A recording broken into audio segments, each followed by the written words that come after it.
Happy Friday, or whenever you are listening. It's been a little bit, maybe a week or so. So nice to connect with you. Actually, I am being courageous connecting with you. I do not want to do what my spirit is prompting me to do, but I'm doing it anyway, because that's my agreement with God, that I am going to say how high. He says jump, I say how high. I don't ask questions. I don't wonder timing. I don't try to get myself all perfect and figured out. Definitely don't use my own mind, will, and emotions. I just do it. So with my heart pounding and with not a ton of clarity, I do have clarity.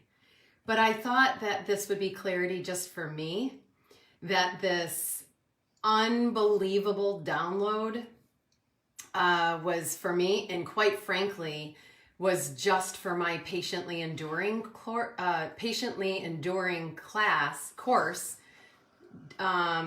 session 4. So we are entering into the 4th session and the final session of patiently enduring.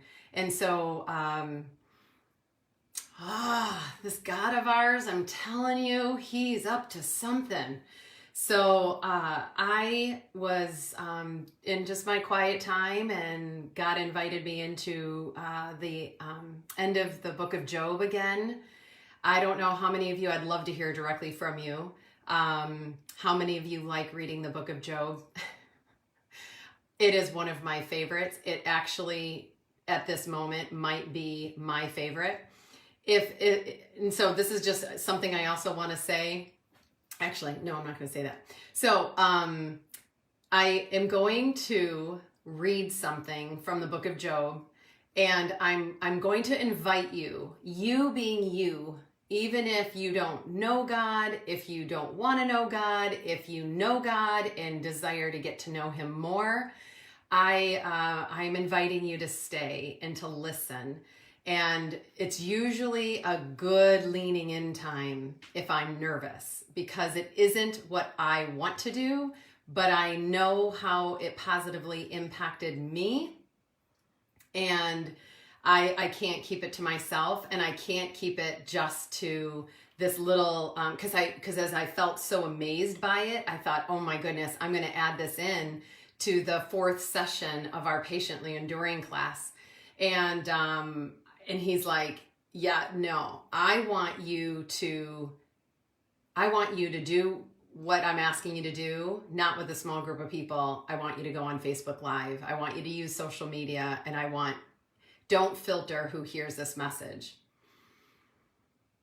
All right, y'all. So you don't need to have something to write with, but it's hard, like how you don't, capture. I don't want you to lose whatever it is that you get.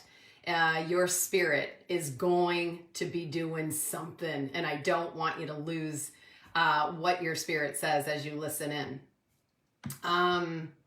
And mostly, if you're in a time of trial, or actually it's for everybody, but if you're in a time of trial or struggle, you are patiently enduring, you are in deep listening. No matter what your faith, listen, listen, listen. Makes me want to say, listen, Linda. Listen, listen, Linda. That old funny adage from YouTube, or I don't know where that came from. Yeah, so I love seeing everyone. Hi, Valerie. Hi, Sarah. I love, Sarah, wherever you're flying, safe trip, safe travels, and this is going to be a long one. And I'm not saying that to stop listening now and listen later. Just if you do need to stop, I'm begging you, I'm inviting you in. Come back and listen in. Like, I'm sweating, y'all. I am sweating, but what I got from it, I can't keep it to myself. I just can't. So nice to see everyone join me, and it's perfect. So I'm going to set the stage before I do this thing that God's calling me to do. So here's what I want you to imagine. Okay. Okay. All right. I want you to imagine that you're watching a performance, a play. like the most amazing actors. Like you are just so captivated by what is going on. And the actors are three friends. And then you've got another actor that is a sufferer, just in deep suffering, physical suffering, probably an undiagnosed suffering, trial, tribulation, loss, grief, mourning. Does any of that fit anybody? So if that is you, you might step into that character. And if you're not in that and you're one of the three friends, then step into just an onlooker. And then the fifth character, in no order of importance, the fifth character is not necessarily one of the three friends, but a person who speaks truth. Okay, a truth teller. And this person, this actor, is younger than the three friends. So the three friends are close to the suffering, the person who is suffering, the person who's experienced loss. This fifth player, this fifth actor is not a friend, but an onlooker in community and starts to speak in a moment. And then you have God. You've got this voice. You've got this presence. And you've got, actually, think of it as the most amazing dad, the best of the best of all father figures. And he encompasses, just if you got the most amazing dad, I want you to think of that. But then I also want you to think of all the armed forces, and I want you to think of all of creation. I want you to think of the person who knows everything, like the wisest, most protecting, and we still don't know all this, but we just know that in his presence there is love. There is this just amazing presence. And whoever that is for you, like this person is going to speak. This person is going to speak. So you've got 6 characters. Hang in there with me. You've got the 3 friends. You've got the person who is suffering. You've got another onlooker who's speaking truth. And you've got this other most amazing presence. That is God. Hang in there. So my dog is snoring right now. Y'all know my sweet dog is always in presence with me, and he's snoring right now, so he's distracting me. Okay, so I want you to imagine that all of us, Kim, Valerie, Melanie, I know some of your other names who are on here, we're all watching. We're all watching this production. We are very well aware that all the scenes to this point, we have watched the suffer. He has lost everything. He has lost everything. Now, it's funny, Michelle, that you're asking me about my book. I have lost possibly something very precious to me. I'm not going to talk about that topic right now. This is so amazing. Isn't this amazing? Like, I'm not even digging into that right now because God captured my heart in such a stunning way.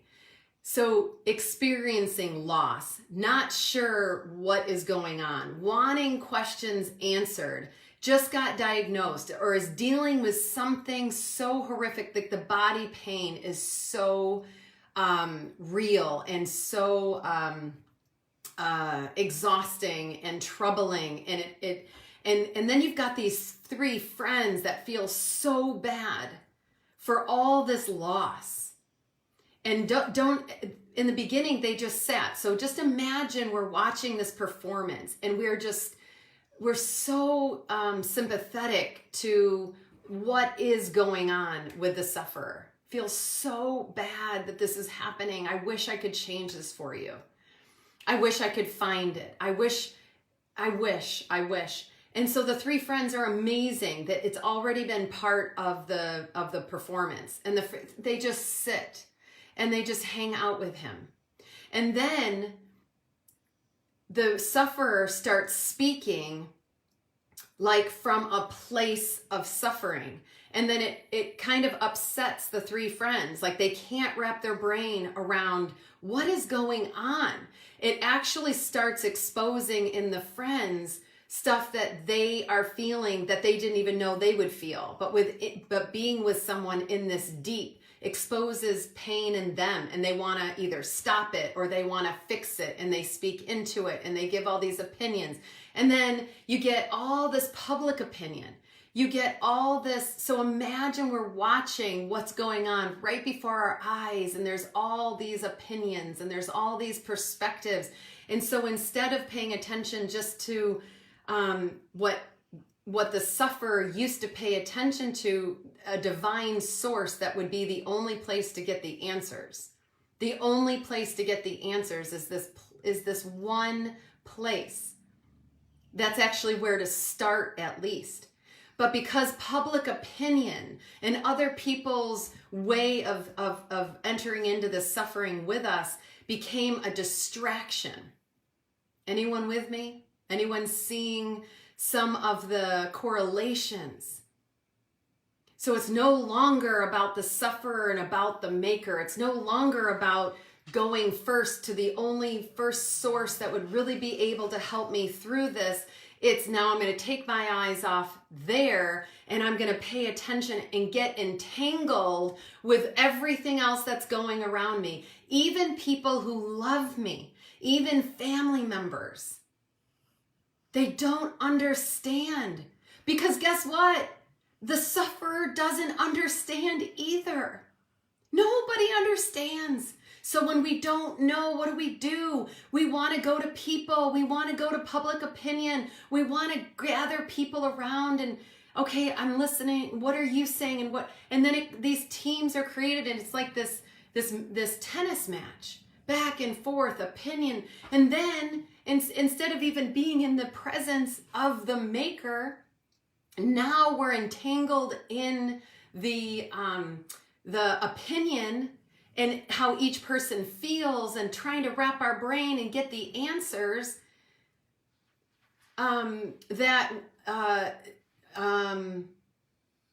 trying to get, I'm sorry, I lost my thought. I'm also reading messages, trying to get these answers. And then you've got this person, this fourth person who's listening in. And he's like, enough. Oh, this is what I was going to say. So then instead of focusing on the source of where the answers come from, or where comfort comes from, or where understanding comes from, I keep losing this one thought. Then, see, I'm getting distracted. So hang in there, Tara. So, anyway, I'm going to go back to where I was. So then this fourth person starts speaking and says, enough. Enough of paying attention, enough of trying to go to each other for the source. Nobody knows, but your opinion and your comfort, you're trying to make it as if you know. And so stop. So Job now doesn't have, that's what I was going to say. So Job starts defending himself. Job, the sufferer, starts defending himself. He starts trying to get people on his understanding, get people on his team. Now he's the sufferer. And instead of paying attention to what he needs, to the one divine source that has the answers, he disconnects from that and connects into the horizontal and pays attention to public opinion. Pays attention to what group is the loudest, what friend. And by the way, they're speaking truth. They're speaking truth. These friends aren't wrong, but it's truth from their small perspective. I'm getting into patiently enduring. I don't mean to do it like this, but this is what the Lord wants me to do. I'm doing it. So he disconnects from the one place, and then he starts connecting to the larger, more louder voice. It becomes attractive. And those voices take him off course. Because why? We want answers. So he starts defending himself. He disconnects from that source. He plugs into the bigger, louder voices. He starts defending himself. Okay, now this is the part, y'all. I don't know if it's going to captivate you as much as it did me, but I dare not go. I am in a place of reverence. And when I titled this session, "Oh my God." Do you know how we filter saying, "Oh my God"? Like, don't say God because we don't want to say his name in vain. Well, that's the problem. We are trying to filter so much and don't say it in vain, but we don't say it in reverence and in love. Like not, "Oh my goodness, oh my gosh, oh my." No. After this, I hope you two join me in being like, oh my God. Oh my God. Because right now the sufferer is, oh my me, oh my friends, I can't, I've taken my eyes off of the God and I've made all these other people God. I've made the popular opinion, the public vote, the larger group, the louder voice, I've made them my God. I've made them my focus. All right, you guys, I don't know, but listen in. I'm going to do this because I was told to do this. I can't believe it. Okay, so, all right. So this is going on. So we're watching this performance, and it is a stage presence that is all encompassing, where the audience is like part of the performance. It's that consuming. The suffering is that deep. The public opinion is that loud. You've got the fourth person, the fifth person who is like, enough, stop, Job, dude, you've totally gotten entangled in listening to these people, and I've been patiently waiting for all of you to stop. You've disconnected from truth. You used to know truth, but the suffering and you vindicating yourself has disconnected you. You have chosen to disconnect from truth. And now you're going to suffer even greater because truth is where the answer is. But it gets all clouded with what's going on around us. And I am speaking from experience. So then you get this voice and this presence that is all-consuming love and all-consuming power, that the audience is no longer the audience. They are part of the entire production. And you've got the three friends, you've got the sufferer, you've got the voice who's like the onlooker, the truth teller that's like, oh my heavens, stop. And then you've got this all-consuming love that just pulls you in, an all-consuming power that you can't escape. And I think that is why I've been asked to do this on social media. I am sweating, but I'm doing it. So here I go. So I pick up my Bible, and God calls me in totally, just right in Job chapter 38. God now speaks. Thank God there's a God who speaks and cuts through the noise. And thank God there's truth tellers in this world that helps to reconnect us to the truth. Even if we still are searching and not sure of who this God is, let me introduce you. Oh my God. Let me introduce you, because he was reintroduced to me it was yesterday in the morning. So this is a monologue. This is poetry. I don't like poetry. Get to the point. I have to think. I have to be creative. Just being honest. I like it. It's poetic. It's pretty, but it's not just to the point. So here we go. So now out of all the pain, it didn't stop. It's in the whirlwind. It's in the strife. It's in the everything. The sufferer. It's the sufferer and the Lord's voice. It's the sufferer and the Lord our Father. Oh my God. And it stops everyone as soon as this voice starts speaking. And in this time, there's no Bible. It's the voice of God. And we have that now. We have that today. And I believe in this scene that all characters can hear this voice, even though this voice is directed to the sufferer. Okay, here I go. Who is this that darkens counsel by words without knowledge? Now gird up your loins like a man, and I will ask you, and you will instruct me. Where were you when I laid the foundations of the earth? Tell me if you have an understanding. Who set all its measurements, since you know? Oh, who stretched the line on it? Or where its bases sunk?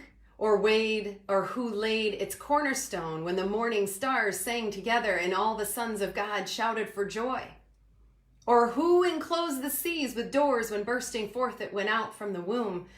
When I made a cloud its garment and thick darkness its swaddling band, and I placed boundaries on it, and I set a bolt and doors, and I said, thus far you shall come, but no farther. Here shall your proud waves stop. Have you ever in your life commanded the morning and caused the dawn to know its place, that it might take hold of the ends of the earth and the wicked be shaken out of it? It is changed like clay under the seal, and they stand forth like a garment from the wicked. Their light is withheld, and the uplifted arm is broken. Have you entered into the springs of the sea, or walked in the recesses of the deep? Have the gates of death been revealed to you? Or have you seen the gates of deep darkness? Have you understood the expanse of the earth? Tell me, says God. Because you know all of this. I'm going to pause here for 1 second and remind the friends in Job were arguing about the truth of God. Because if you're suffering, the friends were saying, if you're suffering, you must have done something. Your sin must be too great. You don't love enough. You deserve this, sufferer. You did something wrong. You're not following this. You're not doing it right. So that's why you're suffering. So the Job and the friends are going back and forth, basically saying, this is what I say God is saying. This is what God is up to. This is how God is. This is God. And God is now responding. Because God remembered Job when Job was just seeking the Lord in his suffering. When he was looking for answers, when all was lost and yet was not found. And how the noise of this world distracts the truth. So, I don't want to forget that part. So, truth, love, power, God goes on to say. So, where is the way to the dwelling of light, and darkness where its place? That you may take it to its territory, and that you may discern the paths of its home. You know you were born then, and the number of your days is great. Have you entered the storehouses of the snow, or have you seen the storehouses of hail, which I reserve for the time of distress, for the day of war and battle? Where is the way that the light is divided, or the east wind scattered on the earth? Who has cleft a channel for the flood, or a way for the thunderbolt to bring rain and land on a land without people, on a desert without a man in it, to satisfy the waste and desolate land and to make the seeds of grass sprout? Has the rain a father?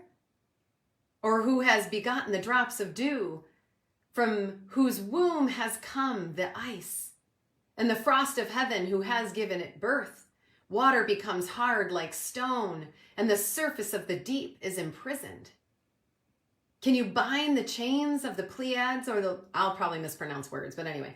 Can you bind the chains of the Pleiades or loose the cords of Orion? Can you lead forth a constellation in its season and guide the bear with her satellites?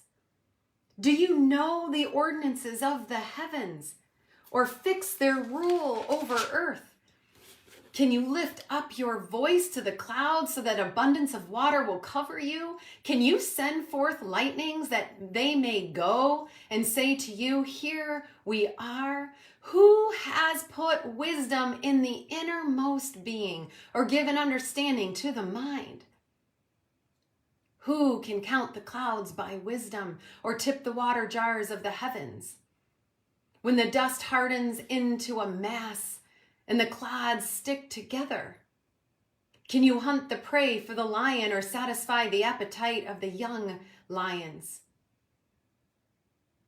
When they crouch in their dens and they lie in wait in their lair, who prepares for the raven its nourishment when its young cry to God and wander about without food?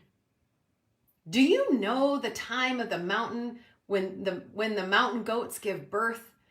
Do you observe the calving of the deer? Can you count the months they fulfill? Or do you know the time they give birth? They kneel down and they bring forth their young. They get rid of their labor pains. Their offspring becomes strong. They grow up in the open field. They leave and do not return to them. Who sent out the wild donkey free? Who loosed the bonds of the swift donkey? To whom I gave the wilderness for a home, and the salt land for its dwelling place. He scorns the tumult of the city, the shoutings of the driver he does not hear. He explores the mountains for his pasture. He searches every green thing. Will the wild ox consent to serve you, or will he spend the night at your manger? Can you bind the wild ox in a furrow with ropes? Or will he harrow the valleys after you? Will you trust him because his strength is great and leave your labor to him? Will you have faith in him that he will return your grain and gather it from your threshing floor? The ostrich's wings flap joyously with pinion and plumage of love, for she abandons her eggs to the earth and warms them in the dust, and she forgets that a foot may crush them, or that a wild beast may trample them. She treats her young cruelly as if they were not hers. Though her labor be in vain, she is unconcerned. Because God has made her forget wisdom and has not given her a share of understanding. When she lifts herself on high, she laughs at the horse and his rider. Do you give the horse its might? Do you clothe his neck with a mane? Do you make him leap like the locust? His majestic snorting is terrible. He paws in the valley and rejoices in his strength. He goes out to meet the weapons. He laughs at fear and is not dismayed, and he does not turn back from the sword. The quiver rattles against him, the flashing spear and javelin. With shaking and rage, he races over the ground, and he does not stand still at the voice of the trumpet. As often as a trumpet sounds, he says, aha, and he scents the battle from afar, and the thunder and the captains and the war cry. It is by your understanding then the hawks soar, stretching the wings towards the south.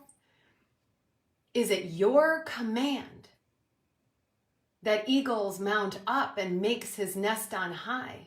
On the cliff he dwells and lodges upon the rocky crag, an inaccessible place. From there he spies out food, his eyes see it from afar, his young ones also suck up blood, and where the slain are, there he is. I can't believe I'm reading this out loud to y'all. I can't believe it. So this is the Lord speaking in this space, And it's a monologue. He is speaking directly to Job, while I believe all other actors, all other players are listening. And then the Lord says to Job, will the fault finder contend with the Almighty? Because Job found fault in God's ways. Let him who reproves God answer it. Then Job answered the Lord. And this the whole time, if I was Job, I would be like this, speechless. So Job answers the Lord and said, after all that, behold, I am insignificant. What can I reply to you? And he just is like, and he's speechless. He covers his mouth.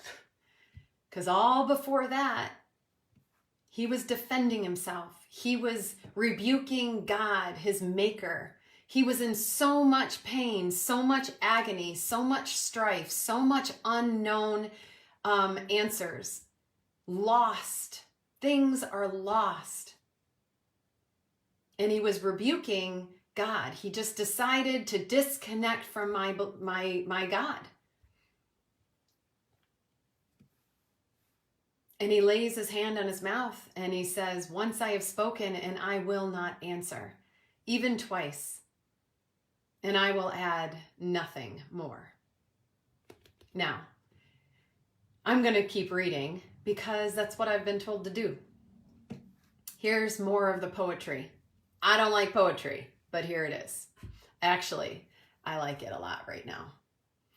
So, this is God continuing, as all people are just like dumbfounded, reminding of how loving and how much God is a provider. He is a nurturer. He makes things what they are, all the animals, the wild, and taming them. And it's just like, oh, that's right.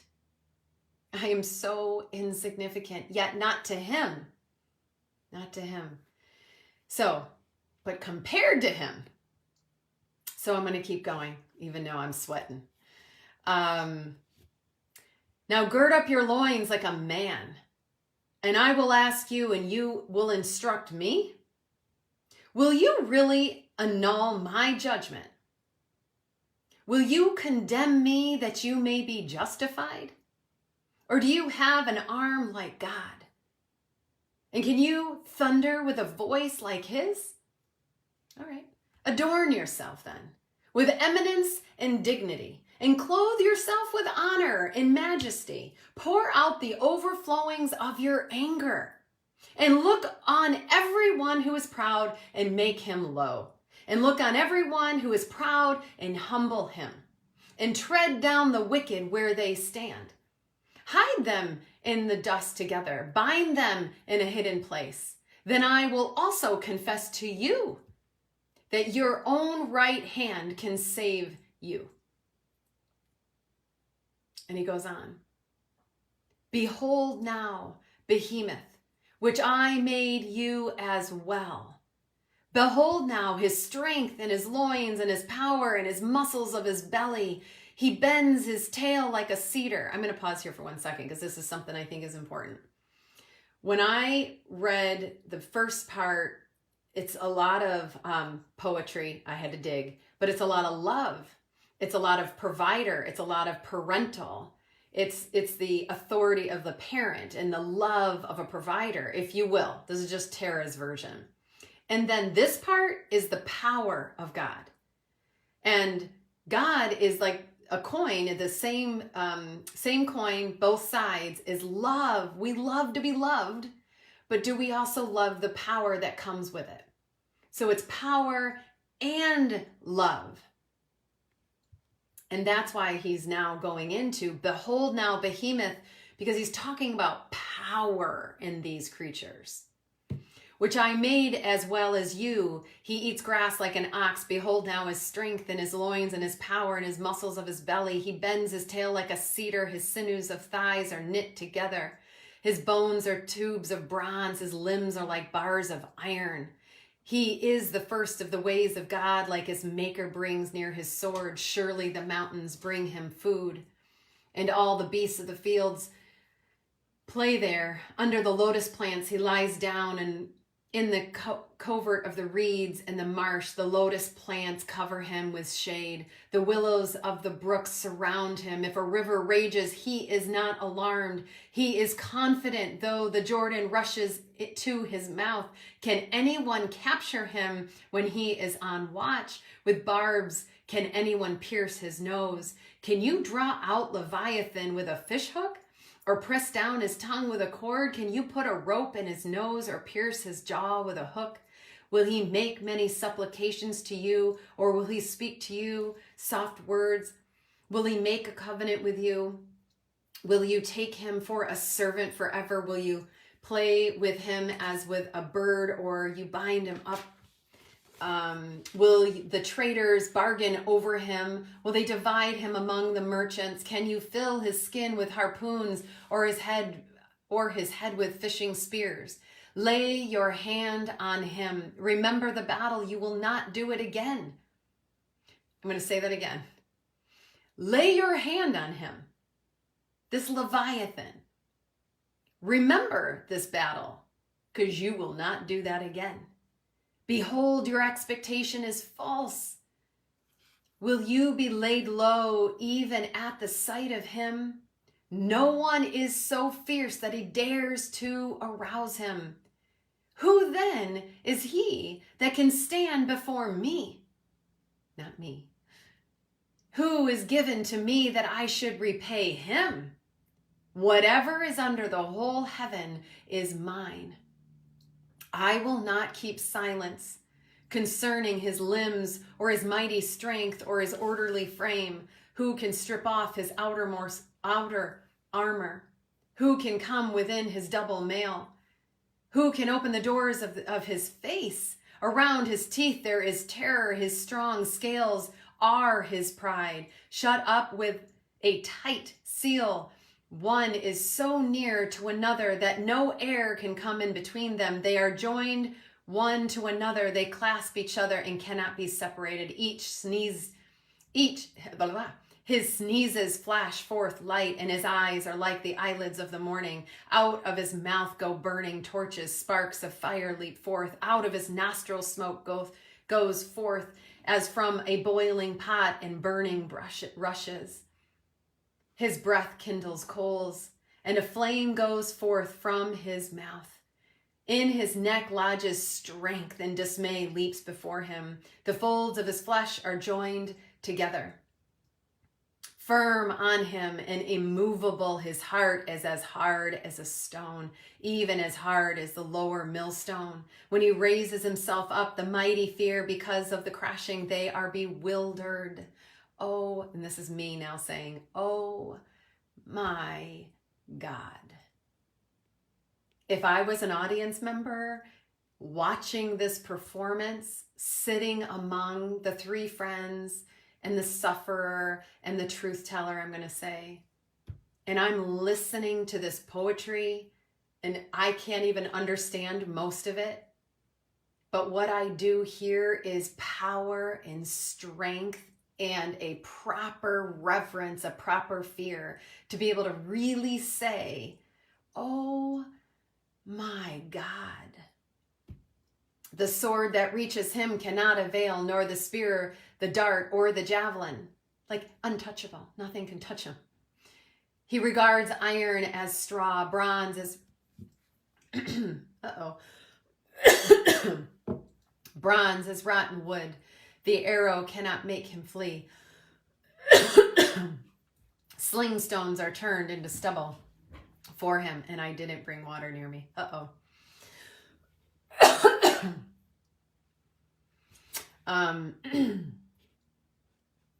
Clubs are regarded as stubble.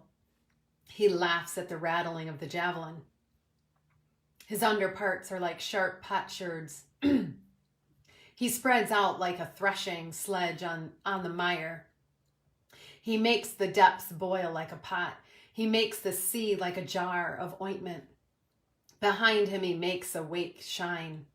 One would think the deep to be gray-haired. Nothing on earth.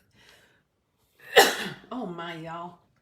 Nothing on earth is like him. One made without fear.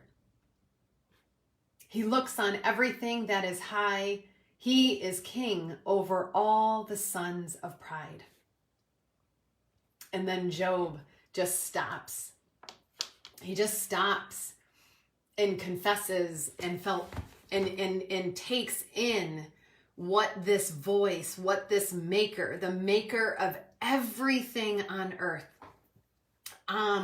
the power of who created this universe.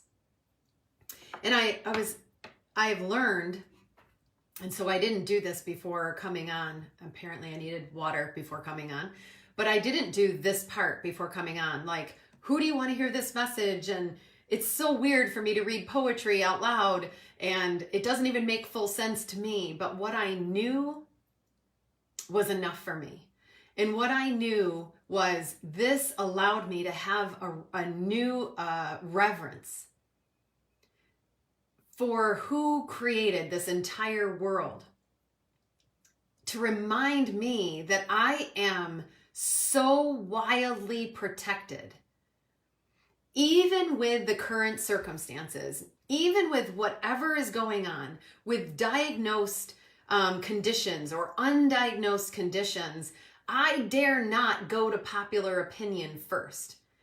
Maybe if I'm in the middle of something, or you are in the middle of something, and we're seeking others' opinions and we're getting caught up in what other people think about our situation and our circumstances.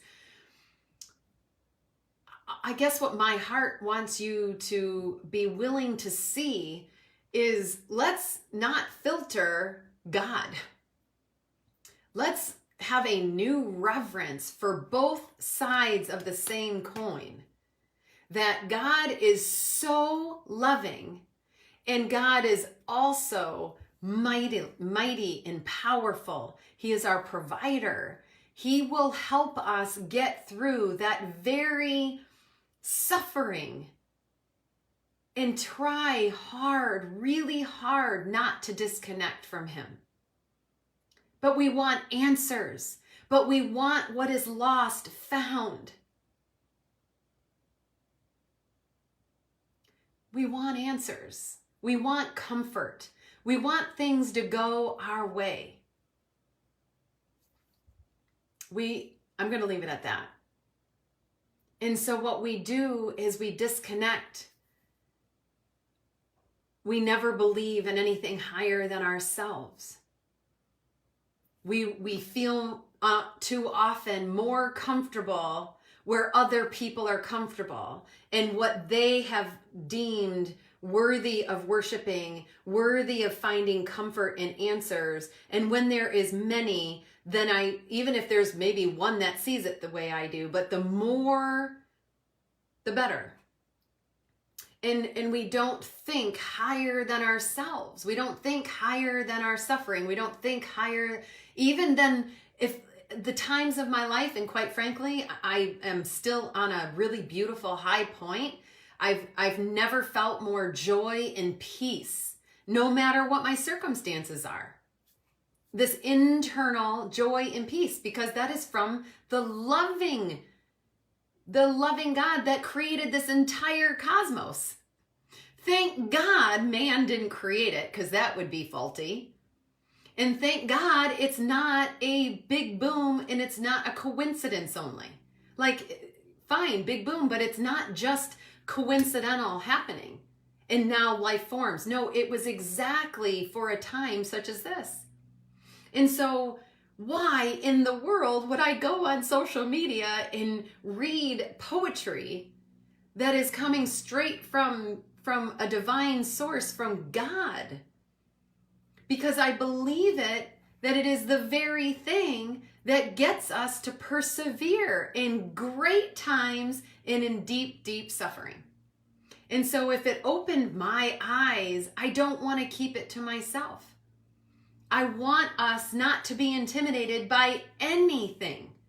And so who cares if you've never read the Bible before? I still have no idea what fully is in this. It's not about that. It's just about learning to disconnect from public opinion, disconnect from, it's not that we can't have others' perspective, but we seek first people's opinion. We seek first, I don't know, what's the political view? We seek first what my family says about me. We seek first to make sure that the doctor and I are aligned with this diagnosis. Thank God, y'all, I didn't stay with the doctor's opinion. I would still be in bed, stuck in bed. It's not that the doctor wasn't right, but I just knew there was more out there. And thank God I didn't just stay with a man, a faulty perspective, yet a really good perspective, but not the whole perspective, not the whole picture. So whenever I come on live, because I have like 17 other things I wanted to share, including I lost part of my book I've been working so hard on. And it's like that has almost just been like, girl, I got you. I got you. I made the Leviathan. I feed the birds. I clothe the earth. You think I don't got you? I got you. And this is when I read something out of phenomenal books, by the way, not just out of the Bible. I read phenomenal books and I go, oh my God. Oh my God. Like, let's introduce people to the fullness of God. Not God is only love and God is only power. No, both. And God will use his power to love us well if needed. And God will use his love to show us his power if needed. Both. Both. So, listen, I'm going to have vulnerability overload. I can't believe that I just read multiple chapters out of the book of Job online. And I loved it. You know what I loved most? I watched the numbers decrease. And it just made me go, yeah, it's not about the numbers. It's not about how many people do you want to reach. It's not about what people agree or disagree. You know what it's about? It's about I had an inclination in my spirit that what did good for me, I want to shine that good. And that's all, period. Doesn't matter if y'all agree. I love it. It's nice for the old people pleaser in me. I love it. I'd love to see your comments but that's second. That's second. And the numbers decreasing, terrific, because I'm not on here to see how many people watched. I'm just here to say, dude, like, listen, y'all, this blessed my heart. This brings me great joy. And I can't tell you more because the rest of it is for patiently enduring class. I gotta leave something just for that class. But man, finish. I dare you. You will not be the same. Finish off chapter 42 in the book of Job. Finish off and watch what happens next. When it's like, when we got good humbling, oh my God. Oh my God. Let's bring that back, y'all. Let's not filter goodness or, and I'm not talking about in vain. I mean, let's start saying that more. Oh my God. Let's start seeing him throughout the day. Let's start noticing him speaking with power and force, even if we're being justly disciplined. It's so good. It's so, the God that I'm introducing to people or that I'm reinforcing is the God that I have a deep reverence for. Okay, I don't know how long I've been on. I'm going to finish up right now. I got some files to find. So now I am going to go find some lost files. And gosh, I have so much to say on that. But anyway, Michelle, bye friend, Amy, Ariel, oh, yeah, I know, I dare not. I was not going to read the King James Version out loud online. That would have been so hard for me to get through. But I bet you it's even more powerful in that version. Okay, who else? Who else is just saying goodbye for a minute? And you know what, y'all? This might be your Bible. It's okay if you're not into reading the Bible right now, and I just did that for you, like high five. What? Body was just, what? Michelle, for real? Brendan? Because he's been on my, I'm going to go on Brendan's page right now, bringing Brendan Santos home. Are you, oh my heavens. Okay, I'm going to go on that right now. Literally every time I'm in scripture or I'm reading out loud, I am thinking this through. So, oh my. Okay, I got to go check that out. Thank you for sharing that with me, because talk about loss. That's been on my mind for a super long time. Okay, I'm going to look. Okay. I love you all. And let's go shine our light bright. Okay? Love ya. Bye.